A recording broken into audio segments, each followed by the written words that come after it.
जय गुरुदेव dear students. बेटा आज का हमारा टॉपिक है कंटिन्यूअस डिस्ट्रीब्यूशन ऑफ चार्जेस। अभी तक जो हम स्टडी कर रहे थे यहाँ पर चार्जेस का नेचर, वो डिस्क्रीट नेचर था चार्जेस का। यानी कि डिस्क्रीट का मतलब जो ग्रुप ऑफ चार्जेस होंगे वो अलग अलग होंगे सब, जैसे Q1, Q2, Q3, Q4 dot dot dot Qn। तो ये नेचर हमने अभी तक इसका स्टडी किया और इन चार्जेस के बीच जो फोर्सेस लगता है उसके बारे में हमने स्टडी किया। आज हम स्टडी करेंगे कंटिन्यूअस डिस्ट्रीब्यूशन ऑफ चार्जेस को। कंटिन्यूअस डिस्ट्रीब्यूशन ऑफ चार्जेस का मतलब ये हुआ कि चार्ज जो होगा वो एक ही नेचर का होगा और यहाँ पर जो चार्जेस होगा वो यूनिफॉर्मली डिस्ट्रीब्यूटेड होगा। लेंथ में हो सकता है, ये सरफेस में हो सकता है या वॉल्यूम में हो सकता है। तो हम वन बाय वन इसको स्टडी करेंगे और इसके लिए फोर्स का फॉर्मूला डेराइव करेंगे।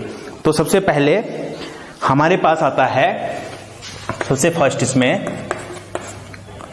Linear charge density. सबसे पहले हम इसको स्टडी करेंगे, लीनियर चार्ज डेंसिटी क्या होता है। बेटा लीनियर चार्ज ऑफ डेंसिटी ये है कि जब चार्जेस जो होगा वो लेंथ पे यूनिफॉर्मली डिस्ट्रीब्यूटेड होगा, तो यहाँ पर चार्ज का जो मैग्नीट्यूड होगा पर यूनिट लेंथ में, उसी को हम बोलते हैं लीनियर चार्ज डेंसिटी। जैसे कोई वायर ले लो और वायर की लेंथ में या इसके सर्कमफेरेंस में चार्ज जो है वो यूनिफॉर्मली डिस्ट्रीब्यूटेड हो जाए, तो वहां पर जो चार्ज का मैग्नीट्यूड आएगा पर यूनिट लेंथ में, उसी को हम बोलते हैं लीनियर चार्ज डेंसिटी। तो इसकी डेफिनेशन हम लिख सकते हैं, the magnitude of charge, the magnitude of charge divided by length is called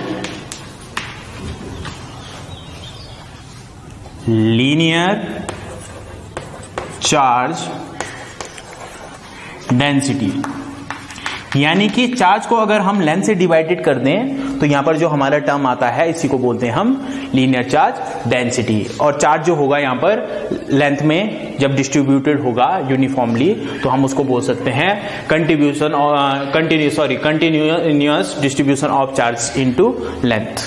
तो जैसे हम इसको, जैसे कोई लेंथ है, सपोज दैट ये L लेंथ है और इस L लेंथ में जो है वो चार्जेस यूनिफॉर्मली डिस्ट्रीब्यूटेड है, ऐसा करके। तो यहां पर जो चार्ज का मैग्नीट्यूड होगा पर यूनिट लेंथ पे या पर लेंथ में, उसी को हम बोलते हैं लीनियर चार्ज डेंसिटी। तो इसको लैम्डा से रिप्रेजेंट किया जाता है और लैम्डा का फॉर्मूला होता है हमारे पास Q/L। और ये जो लैम्डा होता है इसी को बोलते हैं लीनियर चार्ज डेंसिटी। अब इसकी SI यूनिट जो है वो अगर हम निकालना चाहें तो इसकी SI यूनिट होती है coulomb per metre. Dimension equal to, charge की डायमेंशन होती है हमारी 80 डिवाइड बाय लेंथ की डायमेंशन होती है हमारे पास L। तो इसकी डायमेंशन आ जाएगी हमारे पास, हमारा आ जाएगा L की पावर -1 AT। इसी को हम बोलते हैं लीनियर चार्ज डेंसिटी। अब इसके बाद अगर यही चार्जेस जो है वो सरफेसेस पे आपका यूनिफॉर्मली डिस्ट्रीब्यूटेड हो जाए, तो वहां पर जो चार्ज का मैग्नीट्यूड होगा पर यूनिट सरफेस, उसको हम बोलते हैं surface charge density.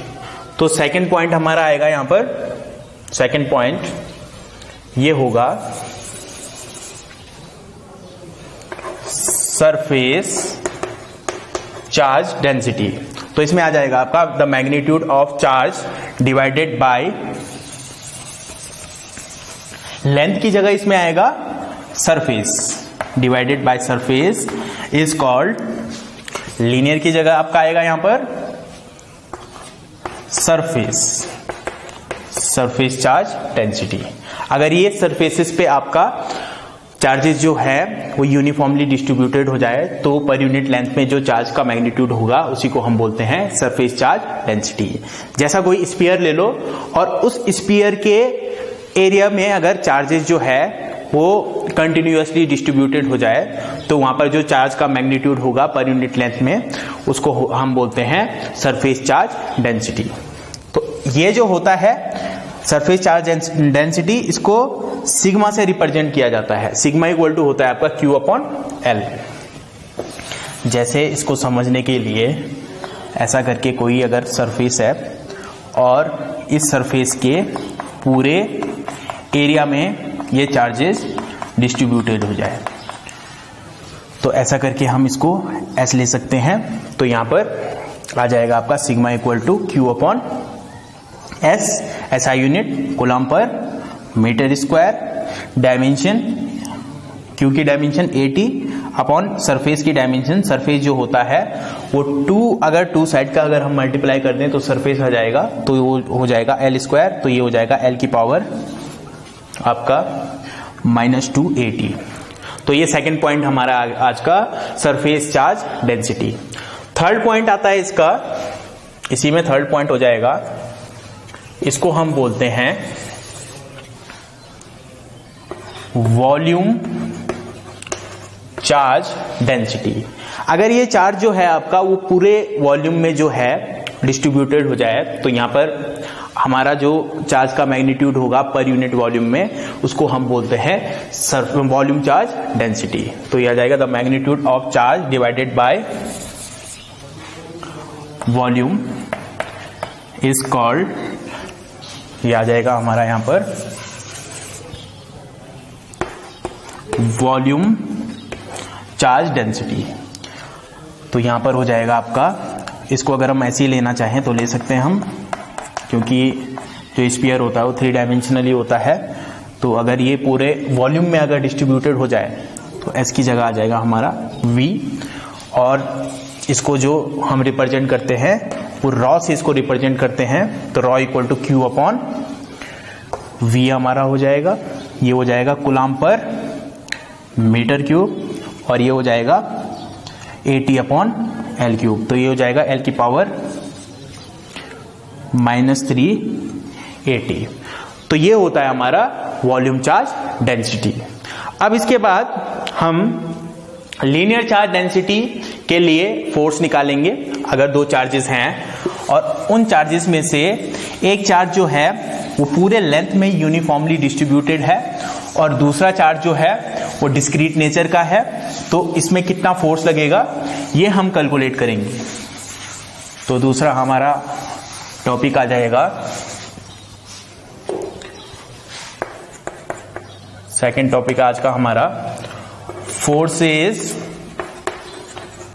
Due to continuous distribution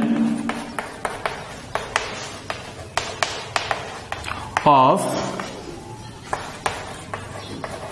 charges.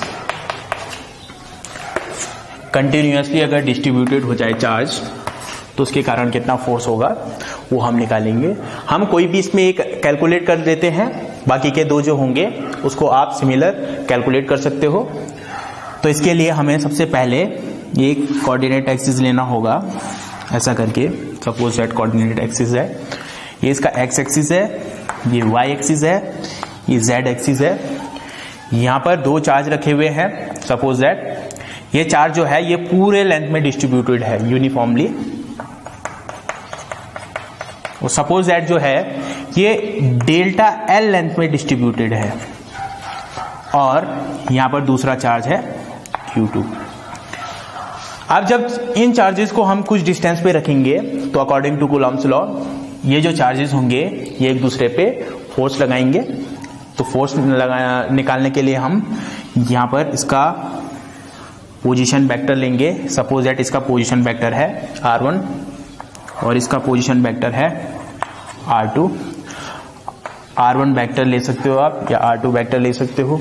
तो ये चार्ज इस पे फोर्स लगा रहा है सपोज दैट इधर की तरफ, क्योंकि फोर्स जो होगा वो फोर्स ऑफ रिपल्सन लगेगा, क्योंकि दोनों चार्जेस जो है वो सेम नेचर के हैं। तो फोर्स लगेगा सपोज दैट इसमें dF स्मॉल फोर्स। तो हम कैलकुलेट करेंगे कि कितना फोर्स ये लगाएगा इसमें। तो ये फोर्स लेने के लिए हमें इस डिस्टेंस को मेंशन करना होगा। ये डिस्टेंस जो होगी ये इस डिस्टेंस माइनस इस डिस्टेंस के बराबर होगी। तो ये हो जाएगा हमारा r वेक्टर, और r वेक्टर को हम लिख सकते हैं, r वेक्टर कितना हो जाएगा, r वेक्टर कितना है हमारा, r2 vector minus r1 vector. तो फोर्स निकालेंगे हम, तो यहां पर हम लिख सकते हैं force on charge Q2 due to charge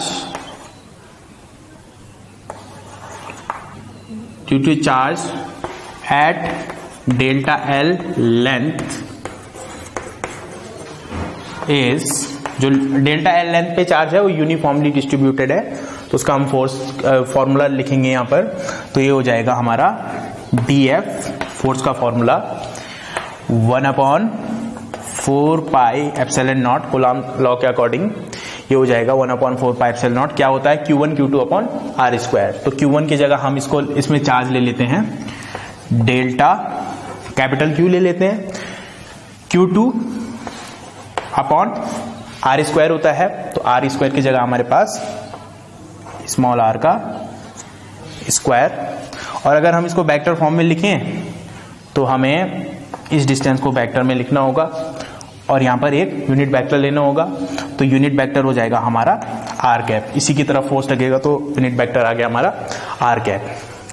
तो ये हो जाएगा 1/4 pi epsilon not delta Q।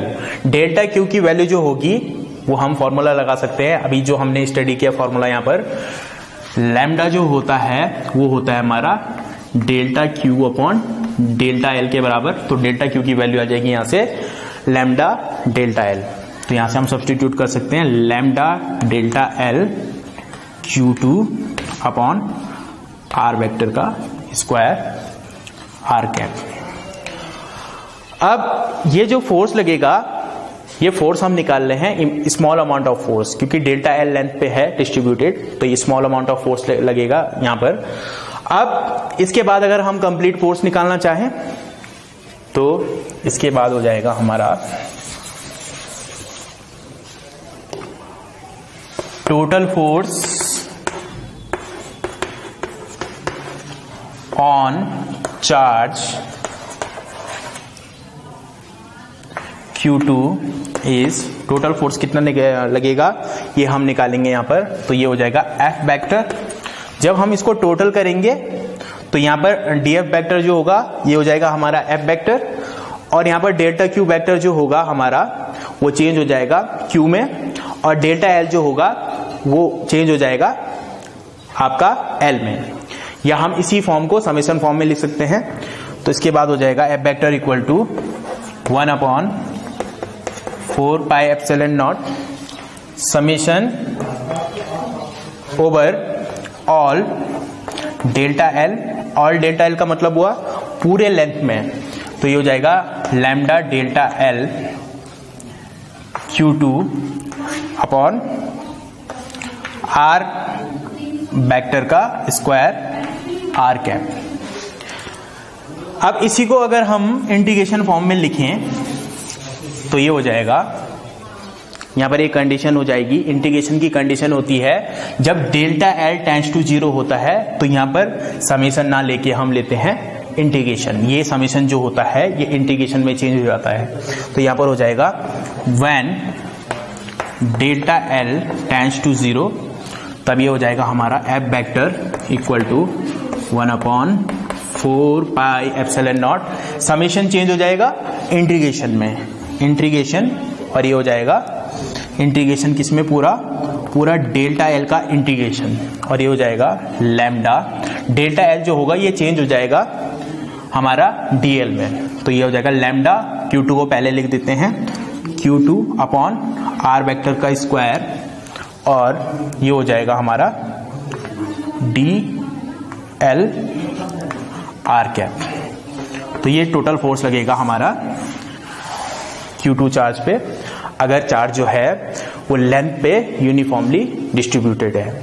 Similar अगर ये चार्ज जो है वो सरफेस पे डिस्ट्रीब्यूटेड हो जाए तो ये हो जाएगा F vector equal to 1/4 pi epsilon naught summation over, किस पे समीशन लगेगा, पूरा सरफेस में लगेगा आपकी बार, तो समीशन ओवर एस लैम्डा की जगह आएगा sigma Q2 upon R vector का square D S R cap. Volume के लिए निकाले तो ये हो जाएगा 1/4 pi epsilon naught summation over V rho Q2 upon R vector का square D V R cap. तो ये हो जाएगा हमारा कंटिन्यूअस डिस्ट्रीब्यूशन ऑफ चार्जेस के लिए के फोर्सेस के लिए फॉर्मूला। Thank you.